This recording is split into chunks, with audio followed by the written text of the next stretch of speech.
أنتم ما عرفتم الإسلام إلا من أرض اليمن، واليمن يعبث الشيطان اليوم بها، فأنتم عليكم واجب نحوها كما أنها قد قدمت لكم الخير، فاذكروها بالخير لأجل أن تقدموا لها الخير. Dan antum Indonesia nggak mengenal Islam kecuali dari Yaman. Assalamualaikum warahmatullahi wabarakatuh. Selamat datang guys di channel Diam Saudara.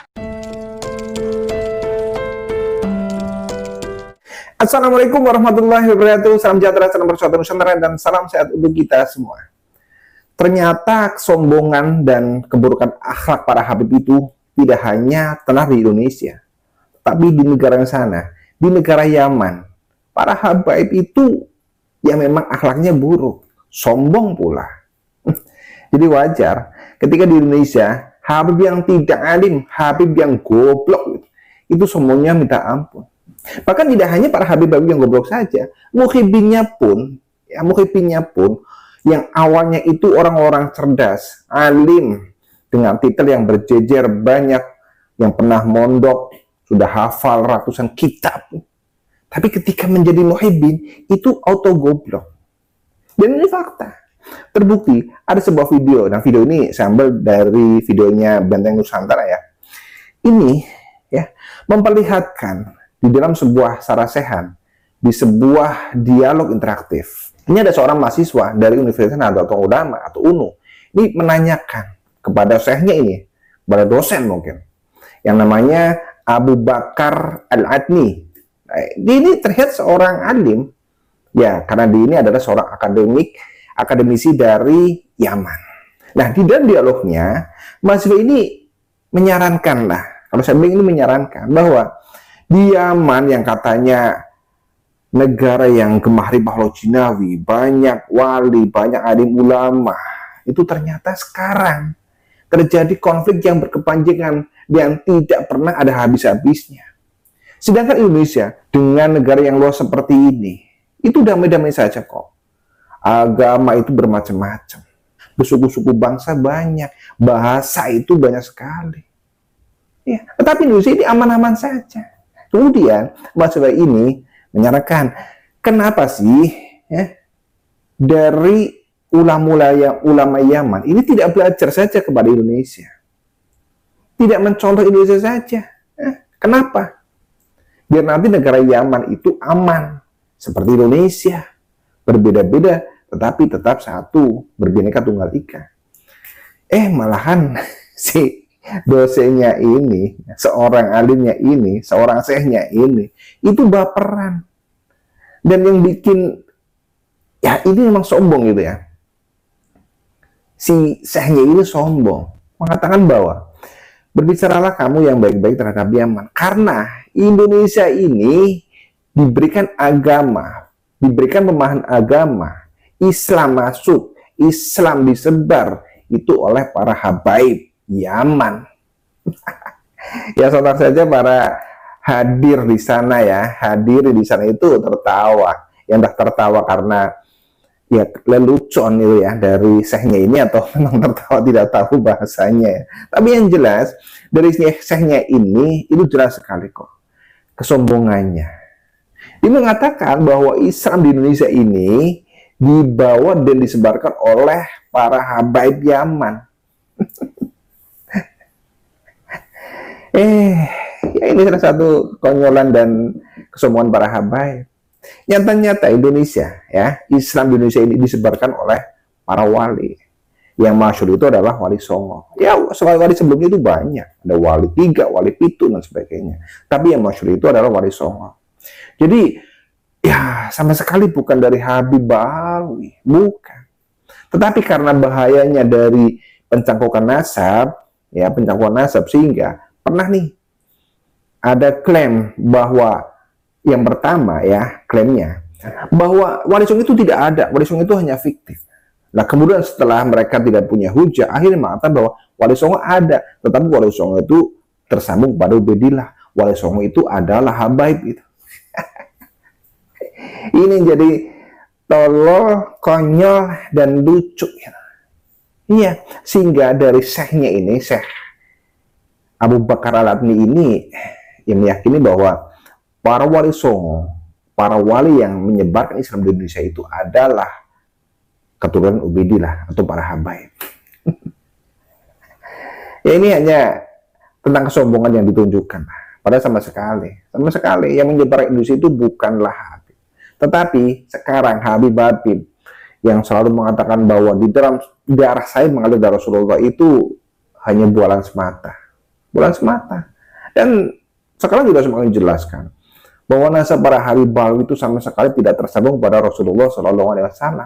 Sama sekali tidak. Baik dari bukti sejarah, fakta-fakta sejarah, kitab-kitab sejarah, kemudian dari ilmu filologi, ilmu genetika, bahkan tes DNA. Mereka ini rukat semua.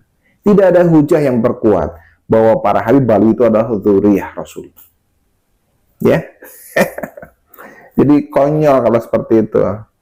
Jadi kalau melihat Habib-habib di Indonesia ini sudah tidak ada ilmu, sombong, itu sangat wajar. Sombong, tidak ada ilmu.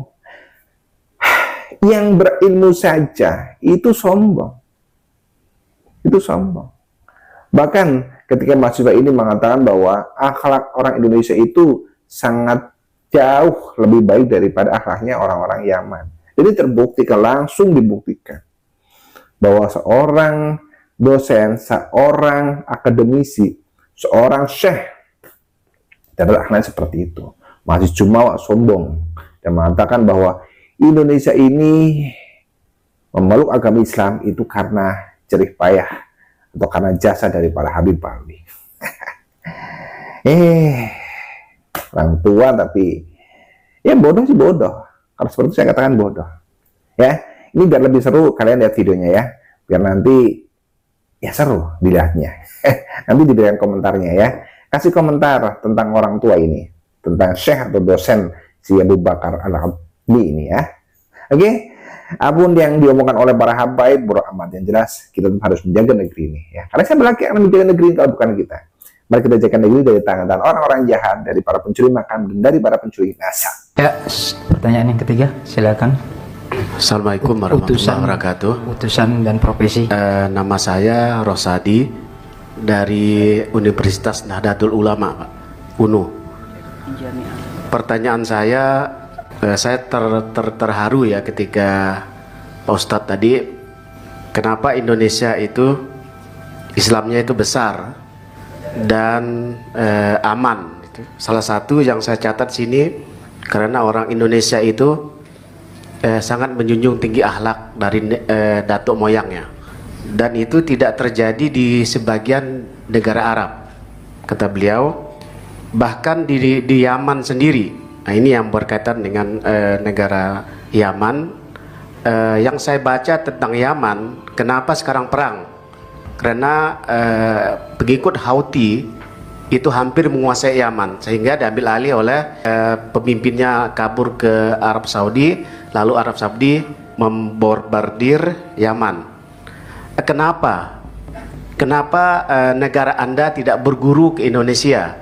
Ya, kenapa sekolah Anda tidak mempelajari Indonesia untuk menciptakan kedamaian di Timur Tengah? Jadi ini terbalik ya, terbalik. Jadi insya Allah negara Indonesia akan aman dan sentosa. Singkat aja Pak. Itu pertanyaan saya, kenapa solusi dari persoalan yang di negara Anda itu tidak belajar ke Indonesia? Terima kasih. Assalamualaikum warahmatullahi wabarakatuh.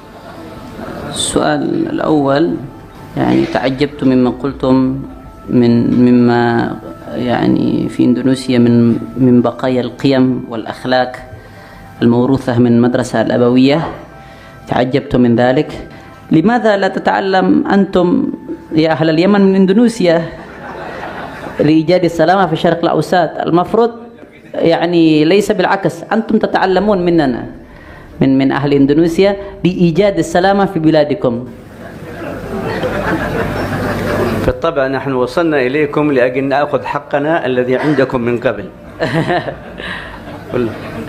Tentu saya sampai kepada antum semua untuk mengambil apa yang kita miliki, tapi ada pada antum sekarang. أنتم ما عرفتم الإسلام إلا من أرض اليمن واليمن يعبث الشيطان اليوم بها فأنتم عليكم واجب نحوها كما أنها قد قدمت لكم الخير فاذكروها بالخير لأجل أن تقدموا لها الخير. Dan antum Indonesia nggak mengenal Islam kecuali dari Yaman. Indonesia tidak mengenal Islam, antum la ta'rifun al-Islam illa min al-Yaman. Antum tidak mengenal Islam kecuali dari Yaman, dan Yaman pada saat ini sedang diobok-obok oleh setan. Maka belilah persembahkanlah sesuatu kepada Yaman sebagaimana Yaman mempersembahkan sesuatu kepada antum. Dan sebutkan Yaman dengan baik.